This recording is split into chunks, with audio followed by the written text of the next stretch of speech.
See, now we can see the input voltage. So the negative we connect common point. Now you can see that the black one is in common point, connected to the common point, and the red one is connected to the input of the circuit. That means the positive terminal of the function generator. That is the input. Now we can simulate again. Now see, this is the input. It is showing the value 10 volt. So here I think this is for the total 10 volt here. So here 5 volt in the middle. Here this is total 10 volt. Here total 40 volt.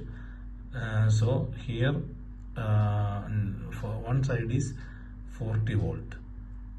So see, 40 volt, 12.5 or 20, almost 20 is coming, 15 is coming.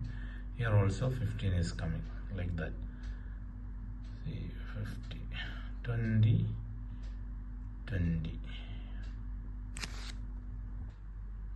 The explanation, you can see the right side oscilloscope. This is the input, and it is see 10 volt scale.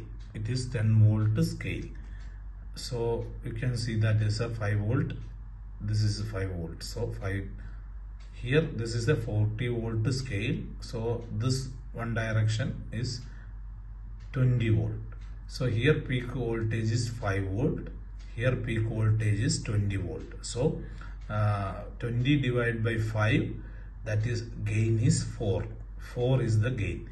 So it is a, why it is called a non-inverting amplifier. See, the signal starting from here, the same point the signal is starting, the same signal. So there is no inversion is coming. The input signal and output signal same phase. No reflection or no phase change, nothing. Only the amplification, the output voltage value increase.